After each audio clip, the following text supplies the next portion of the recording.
notre Dieu, tu sais qui nous sommes, des hommes qui ont bonne conscience et des hommes qui ont mauvaise conscience, des gens contents et des gens mécontents, des gens rassurés et des gens anxieux, des chrétiens de conviction et des chrétiens de tradition, des croyants, des demi-croyants et des incroyants.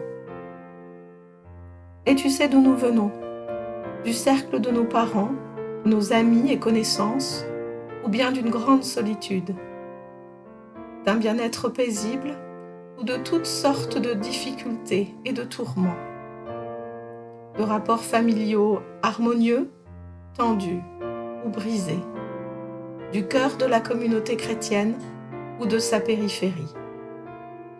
Maintenant, nous voici tous devant toi, dans nos différences, tous égaux par le fait que nous sommes tous dans notre tort vis-à-vis de toi et les uns à l'égard des autres. Égaux parce que nous devrons tous mourir un jour. Égaux parce que nous serions tous perdus sans ta grâce. Mais égaux aussi parce que ta grâce nous est à tous promise et accordée.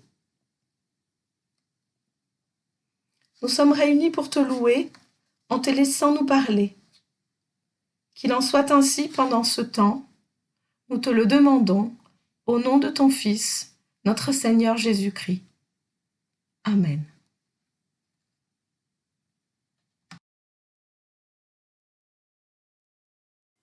Après le sabbat, au commencement du premier jour de la semaine, Marie de Magdala et l'autre Marie vinrent voir le sépulcre. Et voilà qu'il se fit un grand tremblement de terre. L'ange du Seigneur descendit du ciel, vint rouler la pierre et s'assit dessus. Il avait l'aspect de l'éclair et son vêtement était blanc comme neige.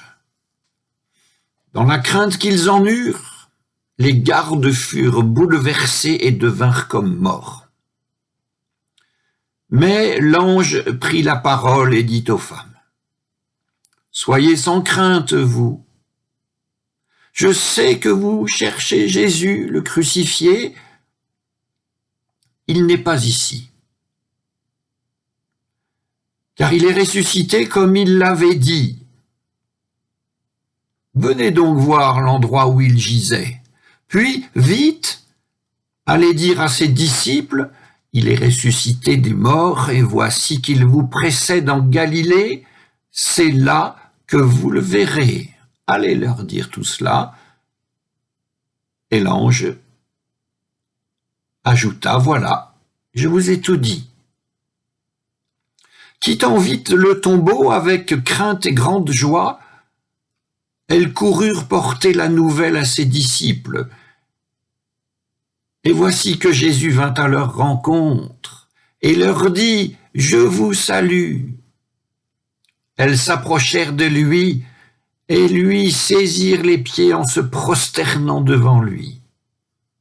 Alors Jésus leur dit: « Soyez sans crainte, allez annoncer à mes frères qu'ils doivent se rendre en Galilée, et c'est là qu'ils me verront. »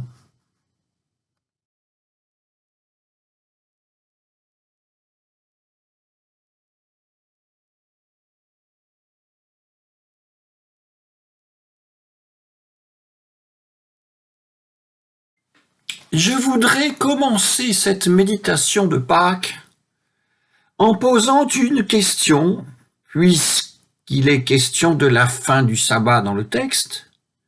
Quand donc est la fin du sabbat?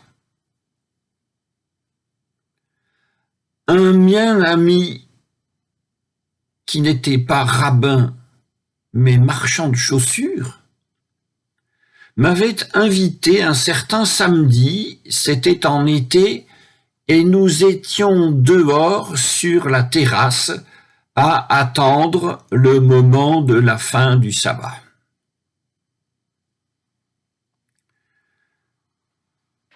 L'immobilité et le silence dans lequel tout se tenait ce soir-là avaient une couleur un peu inquiétante. Et comme la nuit était tombée, je posais la question, quand est-ce que le sabbat est fini? Mon ami eut un signe de la main qui signifiait silence. Il regarda le ciel et énonça le commandement. Le sabbat est fini lorsqu'il y a 2 étoiles au ciel. Je regardai donc le ciel et fit observer qu'il n'y en avait qu'une. Et il me répondit ceci, quand il y en a une, il y en a 2. Et là, le sabbat était fini. Le mouvement, le travail de la vie pouvait recommencer, devait même recommencer. Cette forme de ralentissement, voire d'extinction qu'est le sabbat, ne va pas sans une sorte de commandement d'élan complémentaire portant sur le reste de la semaine. Il fallait que cela recommence.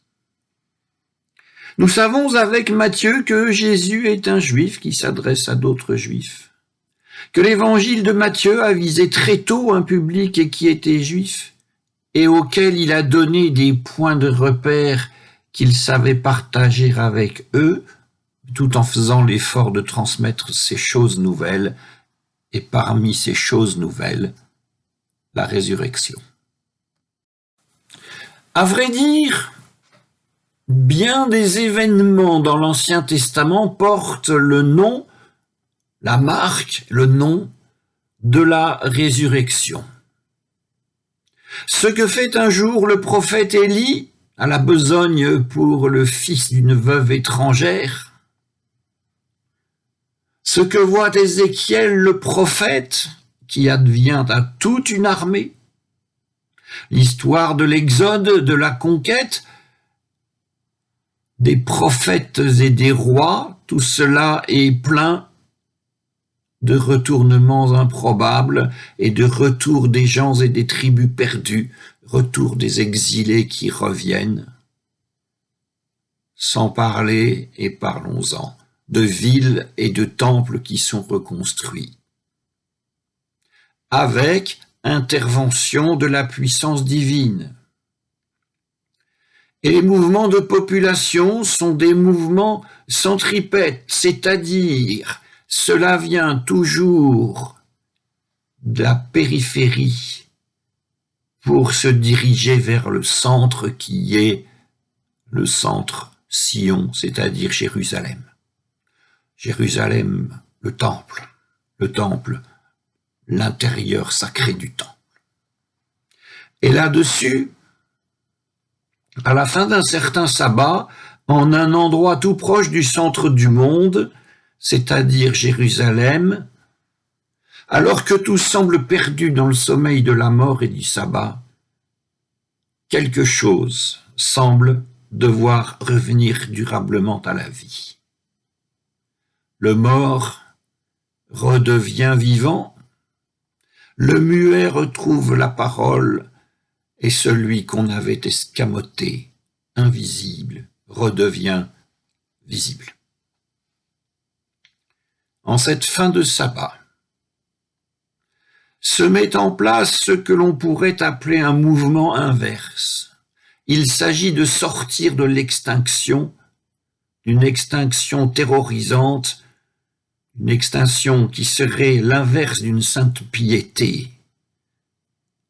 Là où toute la vocation de Jésus aurait été abîmée dans le mensonge et la violence et l'hypocrisie, là aussi, le meilleur va se trouver être repris. Repris en un instant lorsque la terre tremble et que l'ange du Seigneur descend, roule la pierre et s'assied dessus. Et croyez-moi, je crois que de tous les gestes d'hommes et d'anges que la Bible nous décrit, celui-là est mon préféré. Action divine, et nous nous demandons pourquoi il en faut de ces actions divines. Il faut toujours du merveilleux pour rapporter l'extraordinaire, il faut toujours du fantastique pour rapporter sur ce qui est hautement improbable.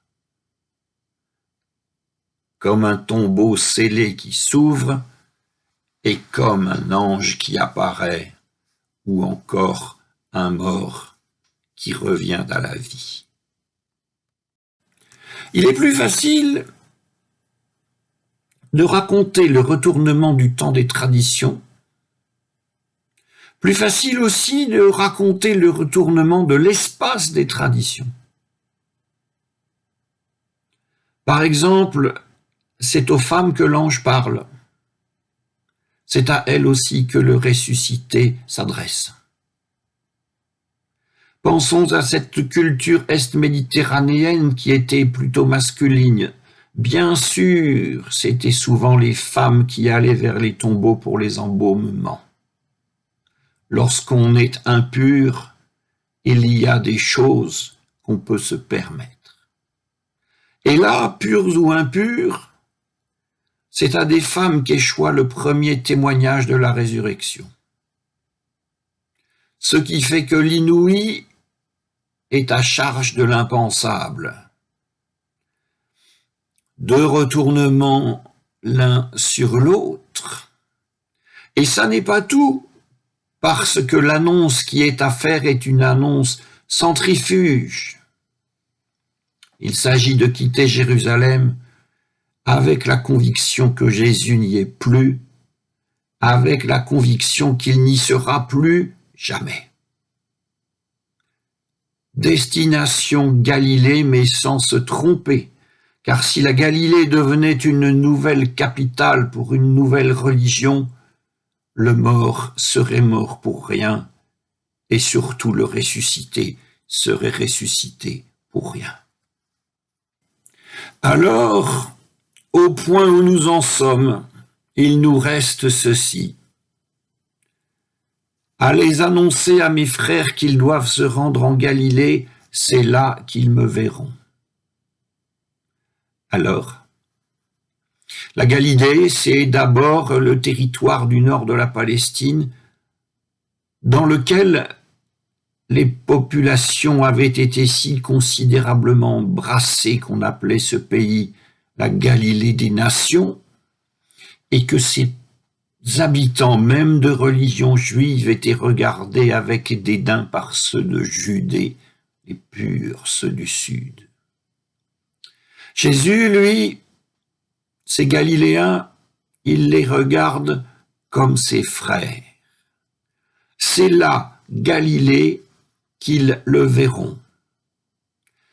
Pas d'apparition auprès d'un temple, mais ça n'est pas tout que cette Galilée.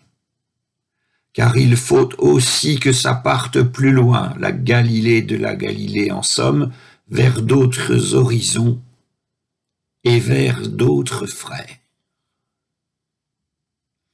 Et nous voyons petit à petit se dessiner que cette résurrection que nous célébrons chaque dimanche de Pâques est une sorte de tentative religieuse qui, renonçant à une messianité dominante, espère mener les humains vers le service et vers la fraternité. Cette tentative est-elle un succès? Nous pouvons assurément continuer à célébrer Pâques. Nous le faisons cette année et les années prochaines, nous le ferons aussi. Amen.